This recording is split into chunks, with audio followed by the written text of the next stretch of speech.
Perspective with Mike and Amy. I'm Mike Thomas, and with me is Amy Bishop. In the past couple of weeks, we've been talking to you about different things when it comes to communicating, creating a safe environment for your children. We talked a little bit about body language. We talked a little bit about tone and inflection. Now let's actually get into some of the words that we use. And Amy, you've had some training with a few different resources that I find are really effective when it comes to delivering the proper message. So if you would, can you talk with us a little bit about what motivational interviewing is? Of course, I would be glad to. So, motivational interviewing is basically a technique that's positive and non confrontational that many counselors, even medical professionals, use with their clients to assist them in making their own decisions on improving lifestyle behaviors, living healthier, or changing behavior that's harmful in some way. But I found it, and science tells us, I read some articles on it, I've taken classes on it, that it is very effective when working and communicating with teens, preteens, and teens. And so, although it's used in a clinical setting, more or less, it can be adapted. There are snippets that can be used even personally in your home life, and especially if you're working with a teen.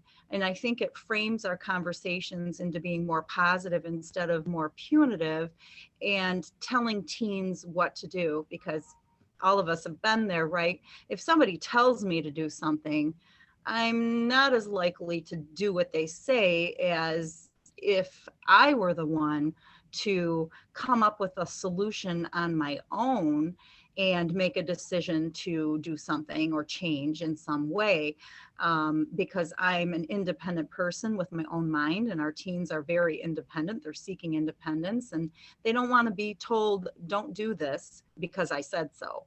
That doesn't technically or typically work with our teens. So this is a method to go a different route and make it really their idea, or assist them to through the thinking process and the decision making process, of how to make their own decisions. And then if they make that decision, it's more likely to stick.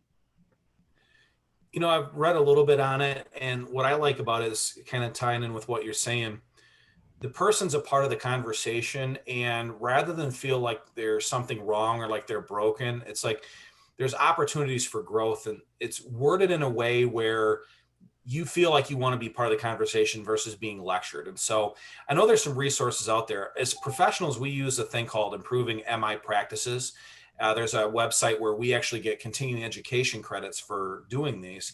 And I was able to do those. And I found it really effective because as talking with people, nobody likes being made to do something like you're saying, Amy, but also everybody, it seems like most people want to talk more than they want to listen. And so for our youth, this is a chance for them to really be a part of the conversation. Mom and dad aren't just drilling them with not just interviewing, but like almost like feel like they're interrogating them. This is a chance for them to have a guided discussion. They're really a part of that. It ideally brings out ways that they can actually share what's going on in their life without feeling threatened. I think sometimes as parents, we come off as intimidating because, oh, if I say this, what's going to happen and all this.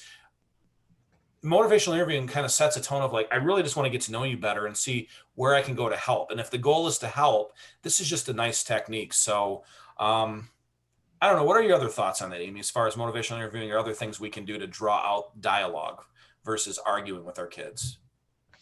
Oh, yes, absolutely.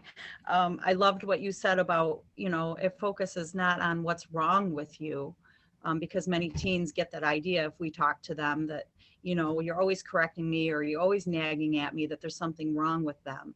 It's saying, well, what happened to you? Or it's guiding them in a conversation. And I think most of parenting really is helping our kids be good decision makers. And motivational interviewing does that, because let's be honest, our kids at some point are going to be alone, or we aren't going to be with them. We can't be with them all the time, and they're going to have to make their own decisions.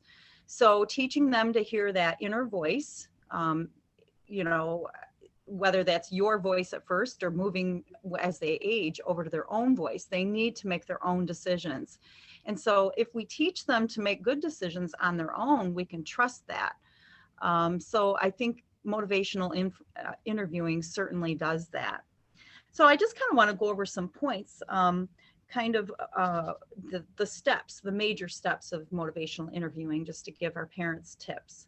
So first and foremost, we have to express empathy. And what that means is if we don't, if our teens don't realize that we understand or that we are hearing how they feel or what their situation is, we're not going to get any further. So we almost have to mirror their feelings so that they feel heard and understood. So it can open up with statements like, so I hear you saying this. So what I think you're saying to me is this. And that gives it opportunity for them to say, no, that's not what I mean, or yes, exactly. And you want to reframe or rephrase, maybe put their feelings in different words. And so maybe they'll even say, hey, it's more than that, it's this too. And so you rephrasing it and having you say that back to them helps them feel heard. So then it puts you on an even playing field, so to speak. So the next thing, the next big step, a big part of motivational interviewing is developing discrepancies. Now, this is crucial. So in this, you have to find out what your child's goal is or remind them of that goal. So whether that's getting a job at the corner store during the summer, or whether that's going to college or a trade school someday, or being on the honor roll, whatever that goal is, what you want to do is whatever bad decision they're making, you want to develop a discrepancy. So in other words, you know, what happened to your goal of you wanted to follow the path of the college route, let's say. And so, but where I see you is you're getting bad grades, you're tardy for class. I get notes from your teacher that, you know, you're not engaged or you're not putting forth your full effort. So what you say then, it brings it back around to them. Like, so if you're doing these things, does that align with your future, your goal of becoming a nurse someday, becoming a lawyer someday, or working with animals someday? Is what you're doing now, is that on that path that you chose? So once you develop that discrepancy, then they are more apt to say, you know what I'm doing doesn't get me where I want to go. So that's kind of what you have to prove, you have to pull out in developing discrepancies. So Mike, have you ever ran into any of that with your kids? Yeah, and I find it effective too. This was stuff that in my own way I did when I was doing different sales jobs as well too. It's really getting to the why, like what is it they're looking for, and asking the right. I love using open-ended questions because rather than do the yes or no, open-ended makes them talk or it gets out from them more than just nah, yeah, eh, you know, and you get the faces with it. That I don't know, I think is my son's personal favorite, but giving them a chance to have that, I have just going all along with the education. Like, so how is what you're doing right now helping towards that goal of you getting that thing that you want? Well, it's really not. So what can we do differently?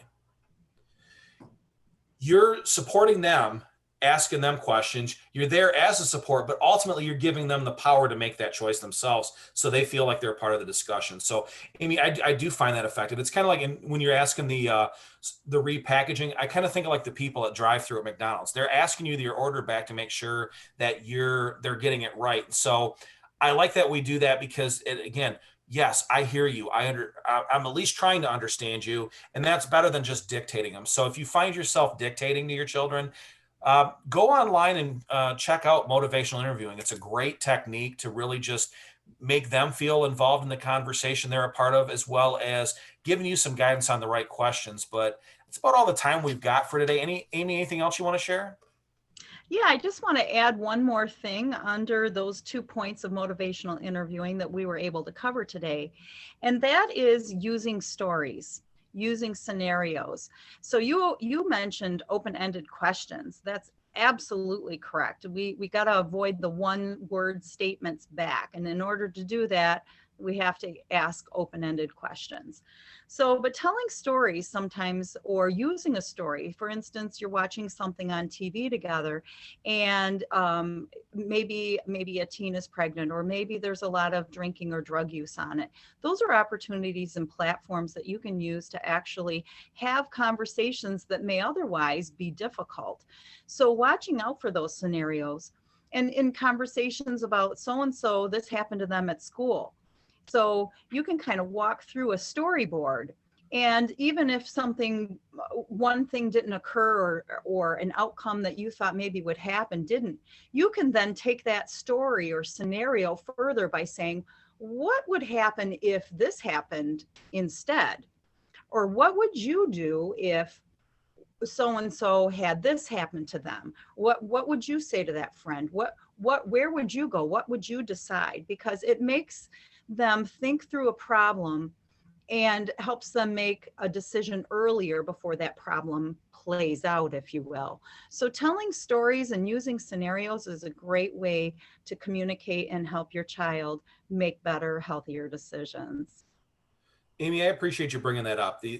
I love these tips, so thank you very much for going through that. And folks, if you'd like to hear more about some other ideas we've got, keep tuning in every Wednesday at 6 o'clock. And we'll be coming up with all kinds of different themes here in the future. Again, we really want to get your feedback as much as possible. Any questions at all that you have that we could be answered for you, we'd love to hear that. We've got a lot of our own, but we'd really like to hear from you. What's been working, what's not? Is there things that we could be doing for you? As we're telling you to do that with your kids, we're asking you the same thing. What could we be doing to make this program more efficient for you? And so thank you very much. Keep following us on Instagram, like us on Facebook. We'll talk with you soon. Thanks, guys.